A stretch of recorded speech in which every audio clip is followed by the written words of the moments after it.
So today I wanted to provide basically an update in terms of where we're at with the enterprise IoT work. We attended an IoTSF conference, I think, a year ago, perhaps even so now, or coming up to a year, and provided an update at that point of the work of essentially the IoT product security team. We now sit within a different team within the department. Very confusing, I know. Called the SciTech team, but the work is very much continuing on as it was before. So sort of jumping straight into it, this is our team's core objective, and this has been the core objective underpinning the IoT work for a while now, and that is to protect users, networks, and infrastructure from vulnerable connected products. This objective sits within all strands of our IoT work, from consumer to enterprise and to most recently industrial IoT. Sort of talking about the three strands now, it's very much been a journey for us across the team within the first three work streams. Basically, we began with the consumer work, which developed into a code of practice, I believe, from the first bat. And then, work began in a standards body, 𝗘𝘁𝗲𝗏, to help develop the EN 303.645 standard for consumer IoT. We were very involved in that and sort of used what we had learned from the code of practice to translate that across. And, from there, that developed into the PSTI Act, which received royal attention earlier this year.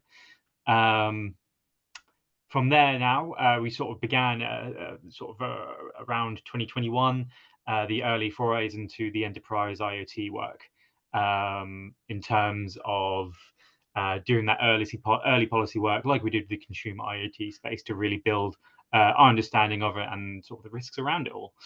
And now in the future, we've sort of began again with the industrial IoT work, which I won't really be talking about today, but it's sort of a very early chapter with it, and it's very in its nascent stages, but we're beginning to think about it. All of this work sits under the government's national cyber strategy, so it's all ongoing. It's an objective there, and it's a priority for us. So I want to talk today mostly about an update to the enterprise IoT work and sort of what we see and where we're at. This slide sort of shows the various problems that come with the usage of enterprise IoT across the UK economy. We approached the consumer space first of all, and we found the issues around default passwords there. But we believe that ultimately the proliferation of enterprise devices into the business space presents attackers with, I suppose, more unique opportunities. Therefore, a more unique approach for enterprise IoT is needed compared to the consumer IoT focuses so far.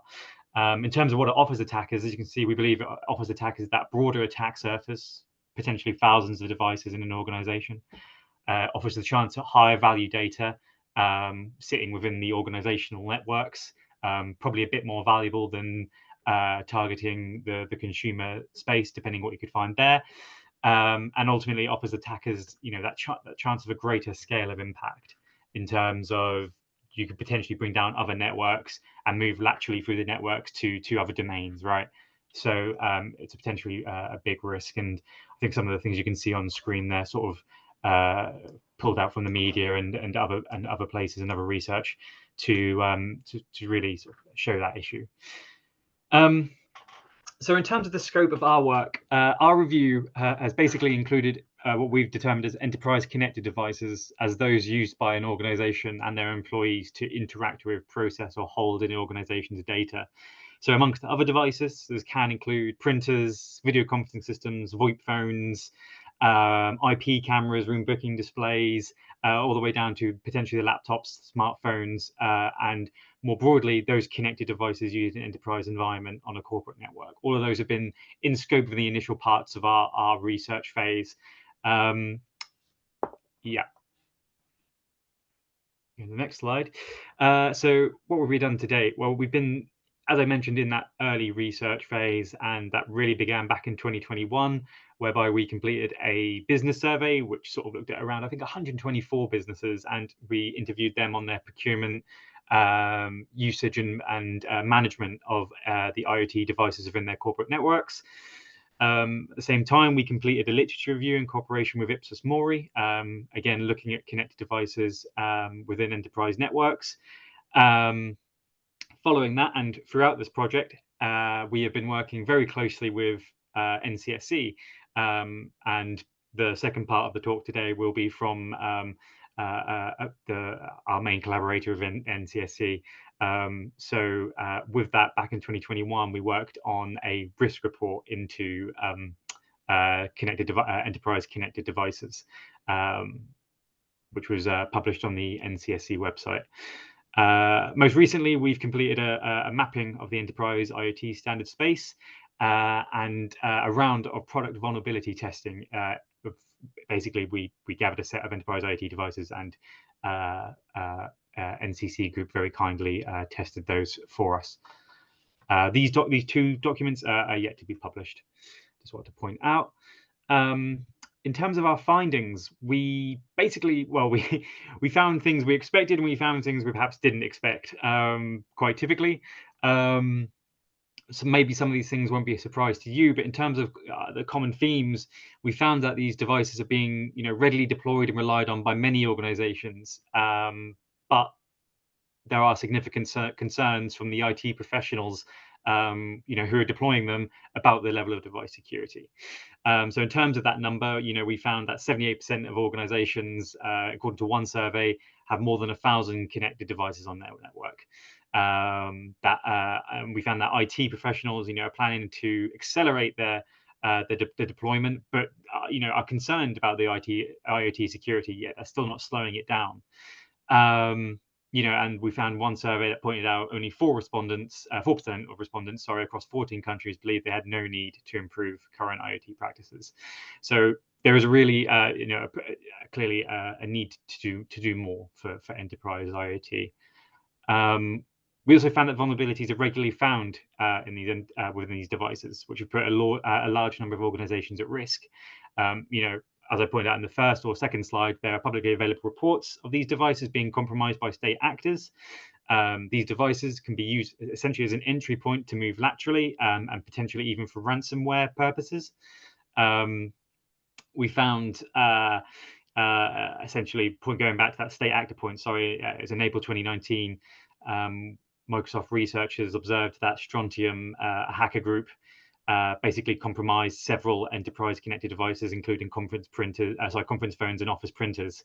And our own research in terms of the product testing found that ultimately price isn't really guaranteeing a good security. I believe it was the most expensive VoIP phone we tested that was the worst device of them all in terms of security, and we were able to fully breach it, and even able to deploy essentially the 𝗘𝗏𝗏𝗏𝗏 video, basically without having to even physically interact with the device. So yeah, it was a very, very poor security there. We also found that organizations lack clarity on how to monitor and protect themselves from devices. These devices are essentially an attractive target to hostile actors, given the large amounts of sensitive data on them. And our survey of 124 companies essentially found that 58% of these organizations aren't conducting any sort of security or procurement related checks prior to purchasing a device. So there is a significant issue there. Our most recent mapping found that, while there are standards out there, there isn't really that unique enterprise IoT standard that is, domain focused and considers enterprise environments in their own. There are other standards that sort of sit adjacent to it, but one that doesn't really quite fit the mold what is needed. In terms of what we've been doing with NCSC also, we collaborated with NCSC, and Matt, my colleague here, will speak a bit more about this in the next presentation, to publish a set of device security principles for enterprise manufacturers. I'll let Matt go into the detail of them, but essentially there's 11 principles that aren't ordered by any importance. Essentially, adjacent ones are related. Each principle contains a set of guidelines, and essentially we founded them and built them on various other amounts of internationally recognized guidance and standards, such as the EN 303-645. We looked at the Meteor Attack Framework and also NIST's 8259 series. And at its core, we tried to keep, the recognition from the move away of traditional network security parameters. We tried to build that into the guidelines, and also the importance of what we believe of detecting compromise through that transparency of device health, and also accounting for the wide range of types of enterprise connected device that exist out there. Speaking very briefly about the structure of these, they might be quite familiar to you if you're familiar with the 𝗖𝗯𝗯𝗏𝗏 standards. They're very much formulated in that similar sort of structure, in terms of how we, detailing how we expect it to be met, making sure it's clear what device it applies to, and describing the threats that require mitigation. Similarly, it also includes the modal verbs you might be familiar with in terms of how we order them importance in terms of the 𝗟, the shoulds, and the cans, as you can see there on screen. So where does it fit? This slide sort of shows a rough approximation of where we believe the new device security principles fit in terms of mitigating threats against sort of the increasing complexity of threat. Ultimately, we don't believe it would be able to fully solve the issues. It's not really a panacea for all device problems. But we still believe, it would still help with those zero-day vulnerabilities in terms of being able to detect and respond to those types of potential threats out there. So talking about what's coming next for us, with the research we've built, we're sort of finalizing the last two pieces, as I mentioned earlier. We're sort of thinking about, well, what comes next in terms of intervention, what needs to be done, because we clearly believe there is a problem here. However, we're still in that phase of trying to determine what is best to come next. And as you can see on screen, the sort of 6 ideas that ultimately we could consider. These are the full spectrum of options, from doing nothing at one end through to legislation on the other, and would have to go through the various amounts of ministerial and governmental clearances, of course. And shouldn't be taken as any sort of preference or official policy being pursued at this stage. And it's probably worth noting that ultimately some of these wouldn't be pursued in isolation if they were to be pursued, basically. So in terms of the possible interventions, we could do nothing. We could see if the industry responds to NCSC's device security principles and see if that results in an improved level of cybersecurity in these products. However, is this enough? Hard to say, difficult to say. We need to sort of do more to understand this one. Would it be a good idea to do an awareness campaign to raise more awareness of the enterprise device security principles? I'd be curious to know if today, if you're aware of them, if you're deploying these devices, have you seen the principles before? If you're manufacturing these devices, again, do we need to do more to really say, hey, these are out there and you should be looking at them? And do we feel, is there a need basically for a stronger incentive for us to push for organizations to use these and manufacturers to use these? And this could also include raising awareness of other relevant NCSC guidance out there. Should we develop further guidance? Ultimately, NCSC have published a number of supporting documents to support the device security principles. Should we produce more in line with other work going on in the IoT space, to give that practical support to stakeholders across industry?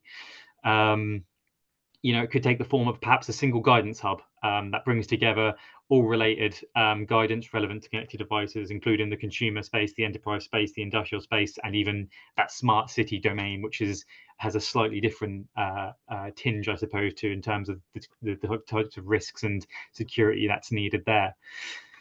We could also consider, ultimately including and mandating a level of transparency reports for these principles. When the principles were published, NCSC also introduced the idea of transparency reports for these principles. Essentially, the idea that manufacturers would provide details in terms of which products meets or perhaps doesn't meet a range of the principles within the guidelines, or guidelines within the principles, sorry, I should say.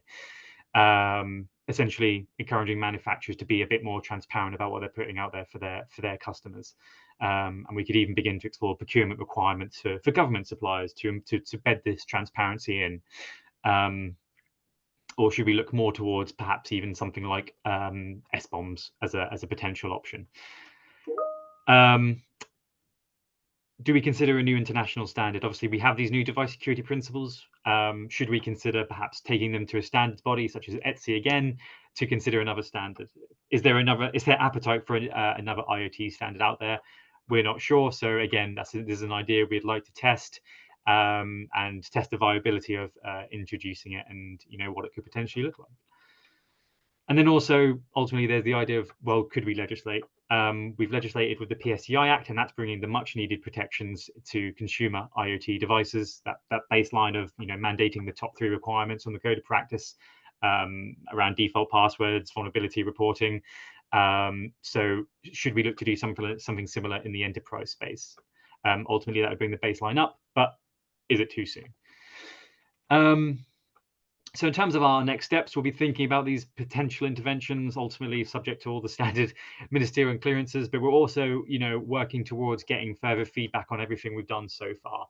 And we're looking towards perhaps the end of the year, to the new year, to perhaps put a consultation out there, subject to all the standard ministerial clearances, which could include basically, getting feedback not on only of the research we've done so far, but also the current version of the device security principles that NCSC have put out, in case there's perhaps gaps there or potential things to include that weren't included before. Additionally, we're also wanting to explore other levers to help organizations with their procurement, deployment and management of enterprise connected devices. So I think we're looking to do more thinking around that. And again, that the consultation hopefully would include something like that to get your feedback on perhaps how best to help organizations with their deployment of enterprise devices. I think that brings me to around 20 minutes. I think it's been, so I will leave it there and pass back to Chris. Nicely done, Rhys. And there is an avalanche of questions in the chat facility already. I think you've got a magic touch, Rhys. You've obviously connected very well. Either a magic touch or have been too ambiguous. Who knows? You're going to have a heck of a lot of questions at the end of today's webinar. I can certainly promise you that.